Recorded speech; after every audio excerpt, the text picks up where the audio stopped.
Hola queridos hermanos, estamos acá con la milicia del Sagrado Corazón y vamos a continuar con estas charlas en el nombre del Padre, del Hijo, del Espíritu Santo.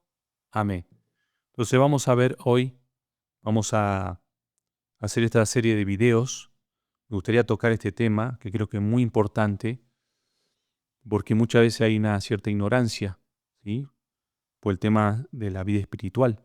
Entonces acá vamos a ver un gran autor que se llama Augusto, yo lo pronuncio así, Augusto Sandro, que son los grados de la vida espiritual. Te lo podemos decir en PDF, ¿sí?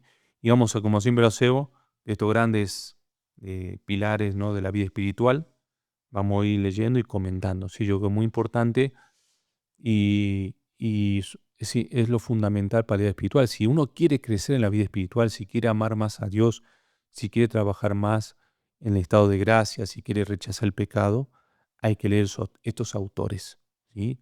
Hay que entender la vida espiritual, si no, es decir, no se va a crecer, ¿sí?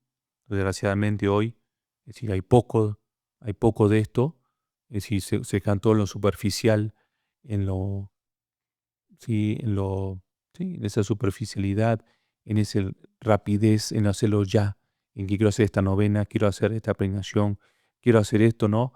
Sácame este pecado, sácame esta miseria, sácame este miedo, esta inclinación, ¿no? Ya quiero ser santo, ya quiero estar en la cima de la montaña, pero no se empieza por lo de abajo, ¿sí? Entonces, bueno, los otros autores son muy buenos. Entonces vamos a empezar con esto. Dice, los pecadores, ¿no? El endurecimiento.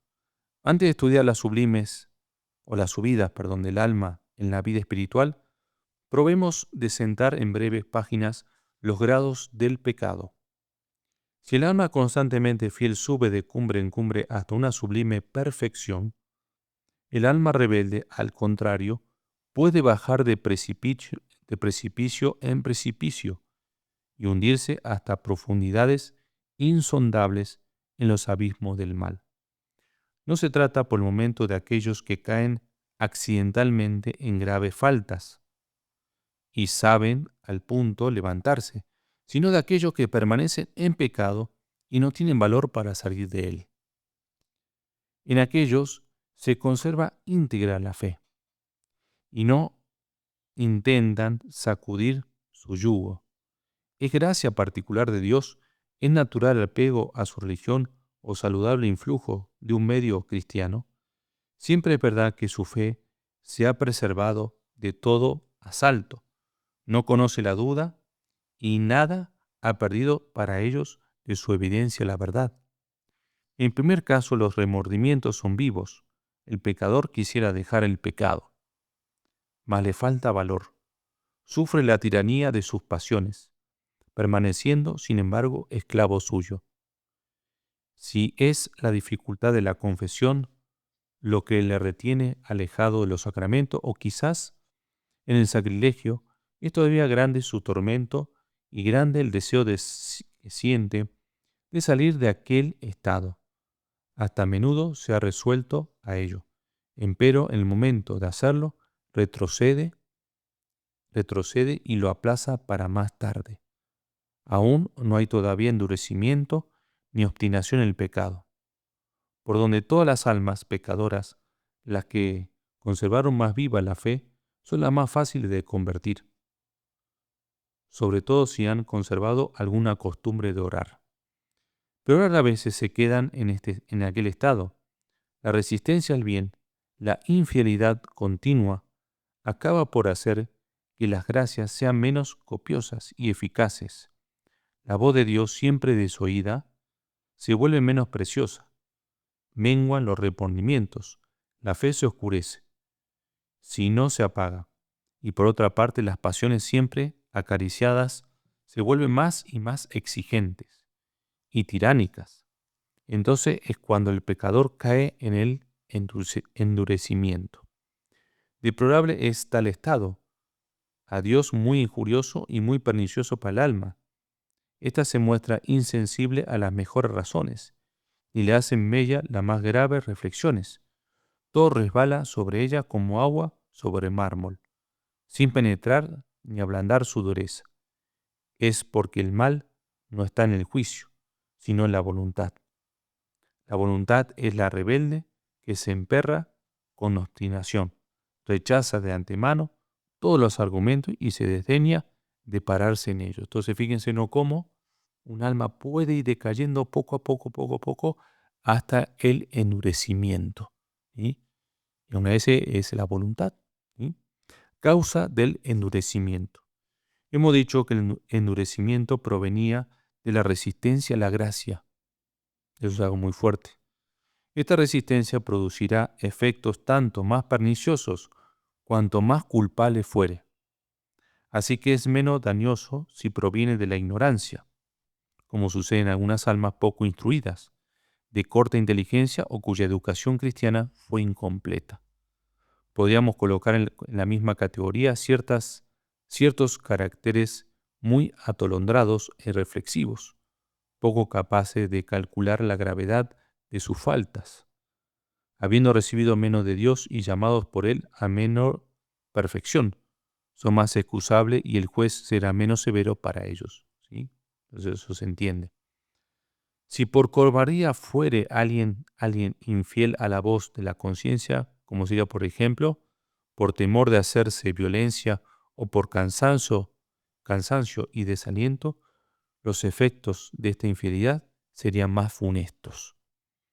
Mucho malos serán si la resistencia a la gracia llegara hasta la malicia, prefiriendo el pecador, por libre elección y de propósito, las malas inclinaciones que excita el demonio a los buenos deseos que vienen de Dios. Y una persona que tiene conciencia ya, que sabe que eso está mal, lo hace igual, esa malicia no es muy fuerte. Aunque más raro, se dan todavía con harta frecuencia pecados de malicia. Hay cristianos que se irritan porque cuando les salen fallidas sus empresas, llueven desgracias sobre ellos y les arrebata la muerte seres amados y culpan a la providencia. ¿Qué he hecho a Dios, dicen los pobres insensatos, para tratarme con tanta dureza? Y por una especie de venganza descuidan más y más el cumplimiento de sus obligaciones y se hunden voluntariamente en el pecado. Y eso pasa, ¿no? Hoy en este caso también, en este mundo, muchos católicos, ¿no?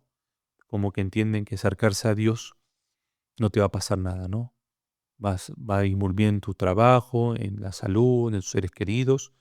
Entonces dice, cuando viene una desgracia o algo, dice, ¿y todo eso por qué lo hice? ¿No? Porque entonces, pues yo voy a misa, soy bueno, porque hago esto, soy bueno. Y Dios, ¿por qué es tan duro conmigo? ¿No? Y entonces ahí viene el rechazo a Dios, endurecimientos. Entonces ahí la fe se veía que uno va a misa o algo cosa por un beneficio. ¿Sí? En otros hay el despecho de no poder entregarse en paz a todas sus pasiones. Se entregan una especie de ira contra sí y contra Dios, no habiendo podido rechazar la fe y sintiendo vivamente el honor o el horror, perdón, de sus faltas y el aguijón de su conciencia, entran en lucha con Dios. Y como Matán, quisieran callar todo su remordimiento a fuerza de atentados.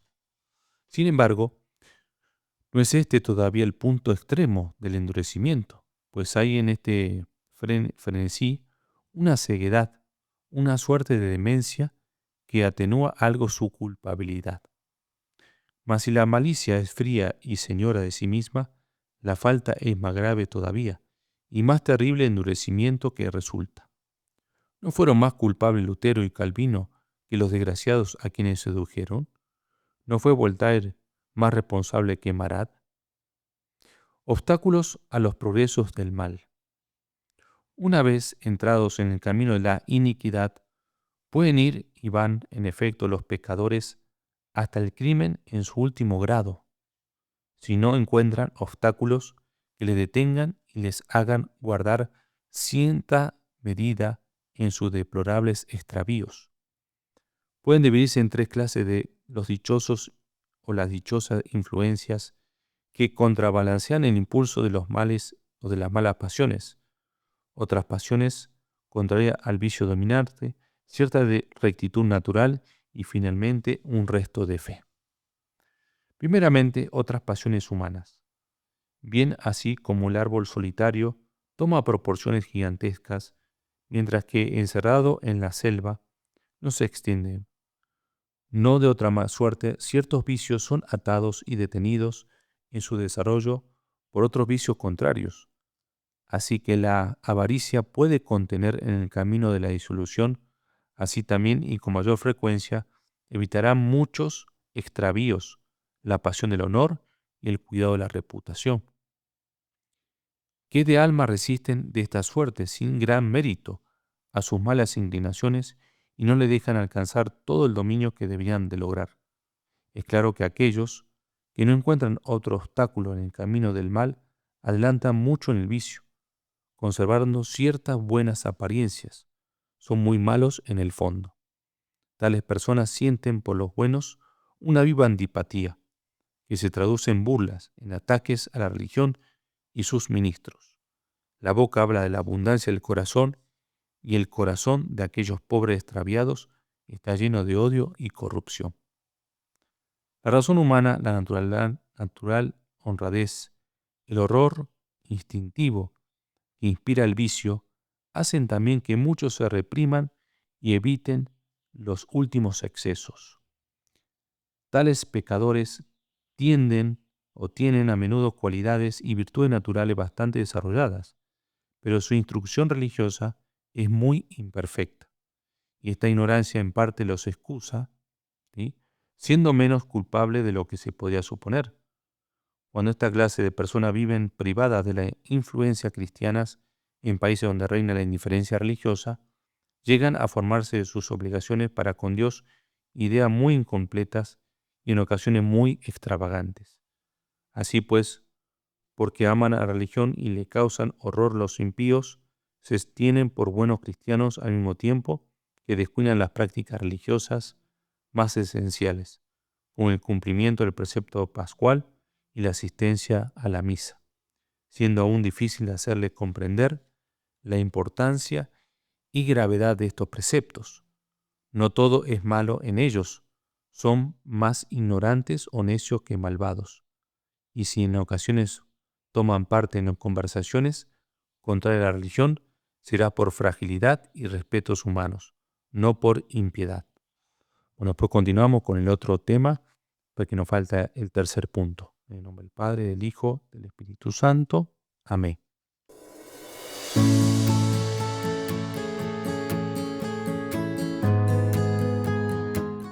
Esta es una producción de videopodcast.mx.